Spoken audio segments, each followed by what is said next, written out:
Welcome to Historical. This is the place where we dive deep into dark, strange, and unexplained stories from real life and the internet. I'm your host, and today we're going to be talking about this greedy teen that killed her parents just to live with a guy. This story is one of those situations that sounds unbelievable at first, but once you start going through it, everything begins to make sense in a very unsettling way. So stay with me because this one gets interesting very quickly. Let's get into it. This is the story of Suzanne von Richthofen, a young woman who had everything that money could buy, yet ended up at the center of one of the most shocking criminal cases in Brazilian history. To understand how someone goes from living in a massive, wealthy home in one of the most exclusive neighborhoods in São Paulo to becoming a convicted murderer, we have to look at the life she led leading up to that night in 2002. Suzanne was 18 years old when this story begins. She was born into a life of extreme privilege. Her family was wealthy, with millions of dollars in assets, and they provided everything that money could offer: the best schools, a beautiful home, and a life free from the common struggles most people face. But behind the closed doors of that massive house, things were not as perfect as they looked from the outside. Her parents were strict. In a wealthy, conservative circle, reputation is everything, and her parents were very focused on maintaining a certain image and a certain standard of life for their children. The friction in the family started with a young man named Daniel. Suzanne began seeing Daniel, and her parents made their disapproval clear very quickly. They saw Daniel as a bad influence, someone who didn't fit into the life they had built for their daughter. They didn't see him as someone with a bright future. They saw him as a loser who was just going to hold her back.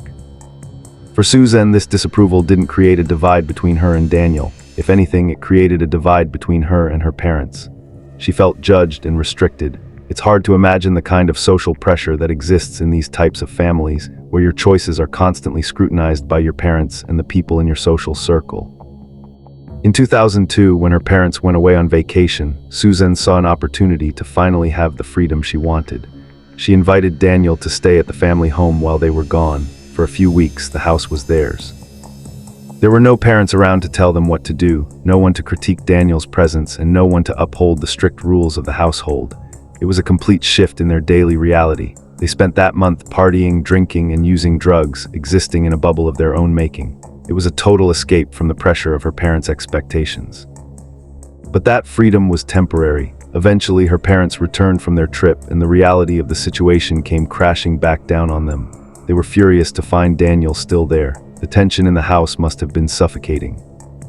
Suzanne, however, was not ready to let go of the lifestyle she and Daniel had enjoyed during that month. She approached her father with a proposal. She wanted him to buy an apartment for her and Daniel so they could live together independently. It was a classic solution for a wealthy, spoiled child who was used to getting what she wanted. Her father's reaction was immediate and firm. He refused to fund a life for someone he considered a loser. He told her plainly that if she wanted to live with Daniel, she was going to have to do it with her own money. That was the turning point. Neither Suzanne nor Daniel had any real financial stability. She was a college student, and Daniel's main activity was building model airplanes as a hobby. They didn't have jobs, and they certainly didn't have the kind of money it would take to maintain the lifestyle she was used to.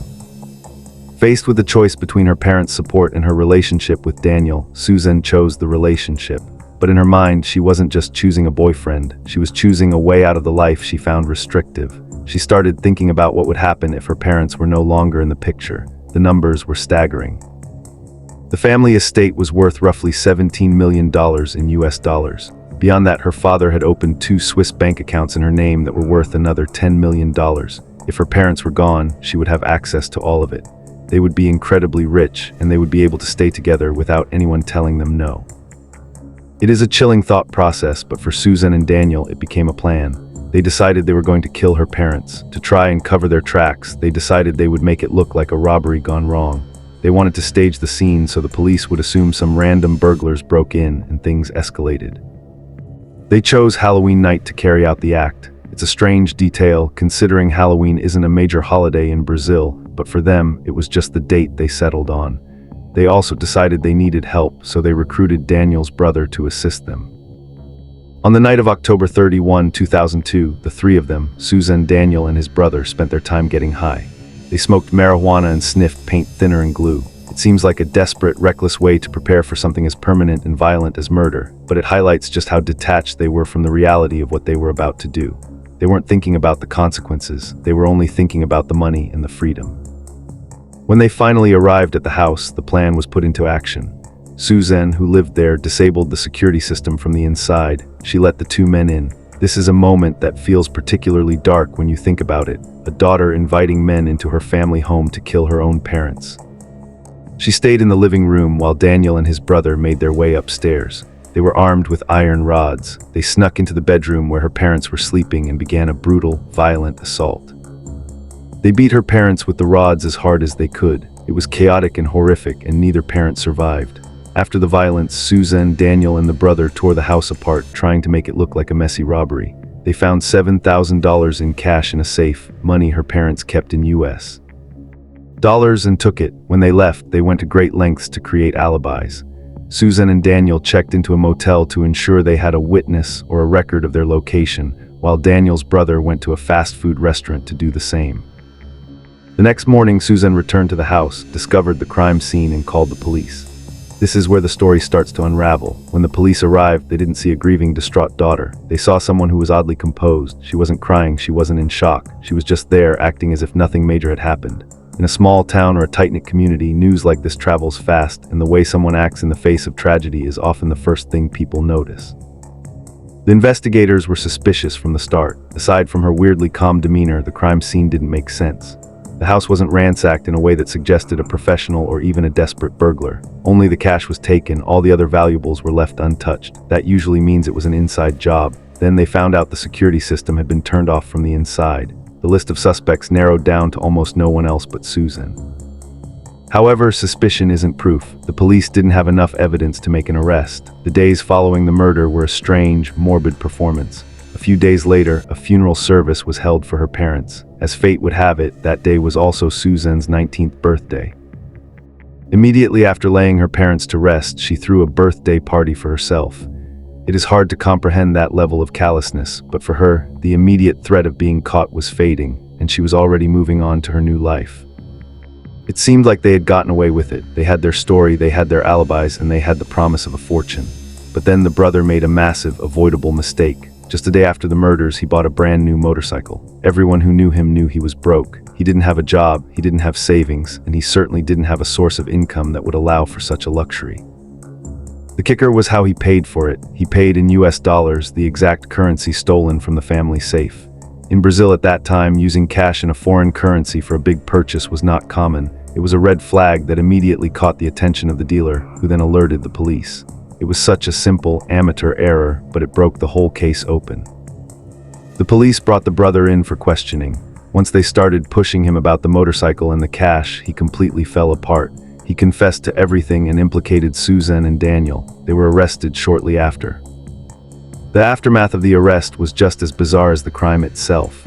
While she was out of jail waiting for her trial, Suzanne tried to control her own narrative. She agreed to do interviews on television, hoping to use the media to gain public sympathy.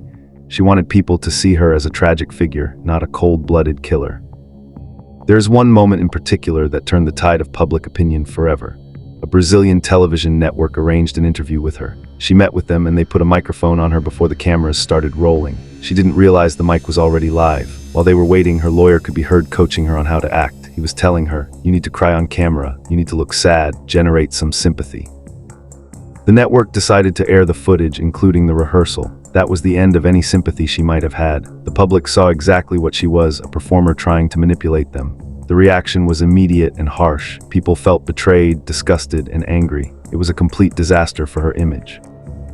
When the trials finally concluded, the weight of the evidence was undeniable. The brother was found guilty and sentenced to 39 years in prison. Daniel was found guilty and sentenced to 40 years. Suzanne was also found guilty and received a 40-year sentence. The consequences were far-reaching. Her life as a wealthy socialite was over, replaced by the reality of a maximum security prison. The social damage was permanent. She went from being a member of an elite family to being one of the most hated people in the country. For the people who knew the family, it was a long, painful process of processing how a young woman who seemed to have the world at her feet could commit such a violent act against the people who brought her into it. Living in a place like São Paulo, where everyone talks and reputations are built over generations, The news of the von Richthofen case changed the way people looked at wealth and family dynamics. It stripped away the illusion that money buys happiness or protects a family from the most basic human failures. It served as a reminder that regardless of your neighborhood or your bank account, human nature is complicated, and the desire for control can drive people to do things that are impossible to undo. Even now, years later, the story is often brought up when people talk about true crime. It wasn't just a murder, it was a betrayal that shattered a family and left a community reeling. The case remains a stark example of how a combination of poor choices, isolation from reality, and a sense of entitlement can lead to the most tragic of outcomes. It is a story that stays with you because it challenges the assumptions we make about people who seem to have it all. When we see someone living a life of privilege, we assume they have every advantage, and in many ways they do. But as Suzanne's case proves, those advantages don't insulate you from the darkest parts of the human experience. The trial itself was a spectacle, one that captivated the nation. Every detail, from the iron rods used in the attack to the, at the time, confusing and suspicious behavior at the crime scene, was dissected by the public. People tried to find a motive that made sense, looking for a reason for the cruelty, but often the most disturbing cases are the ones where the motive is as simple and greedy as it was here. It wasn't about some grand passion or a complex hidden motive. It was about money and the selfish desire to escape the rules of her life. Suzanne, Daniel, and the brother had their own version of the plan. They thought they were smart enough to beat the system. They thought they could use the cover of a holiday and the chaos of a robbery to hide their tracks. They thought that having a lawyer coach them on how to cry would win the public over.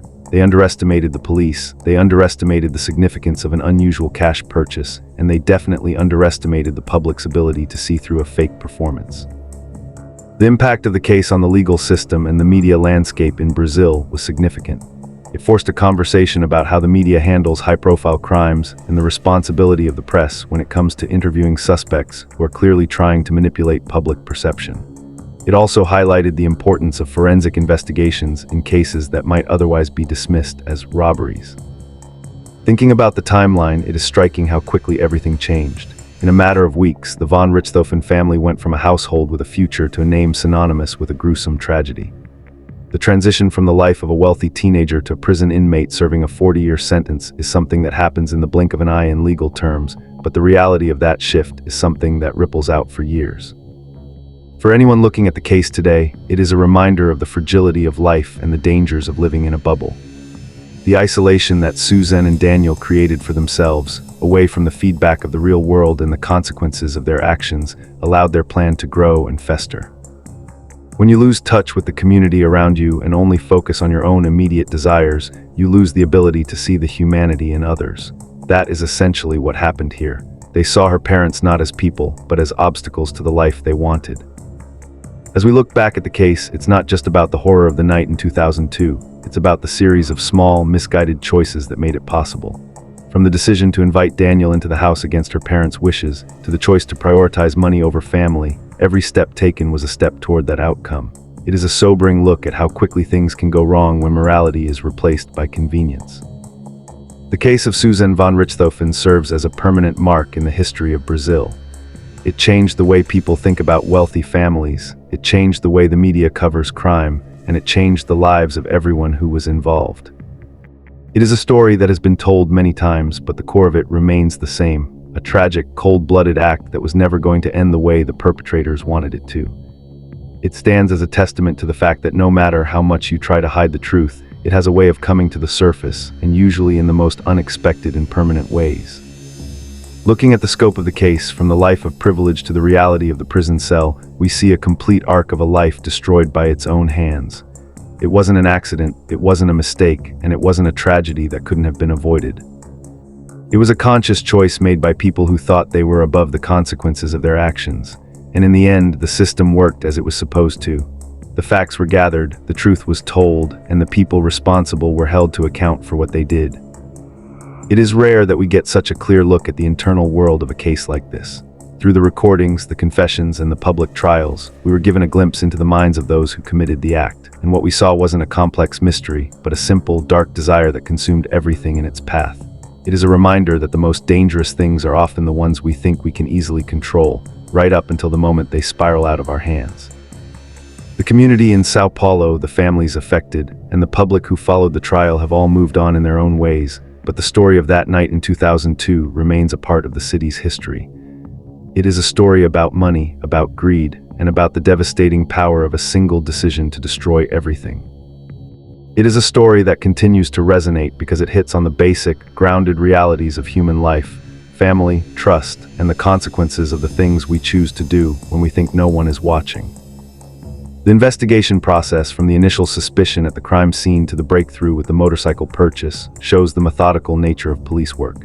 It shows that even when someone tries to cover their tracks, they often leave behind the evidence that leads to their own downfall. Every detail mattered: the timing, the currency, the alibis, and the behavior. And when those details were put together, they painted a picture that was impossible for the defense to ignore.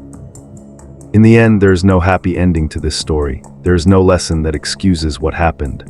There is only the recognition of a life-altering tragedy and the fact that, eventually, the truth was brought to light. It is a story that captures our attention because it forces us to confront the reality of how quickly and completely a life can be dismantled. When you take away the wealth, the status, and the mystery, you are left with the basic facts of the crime, and those facts remain as stark and shocking today as they were when they first emerged back in 2002. It serves as a final lesson on the permanence of our choices.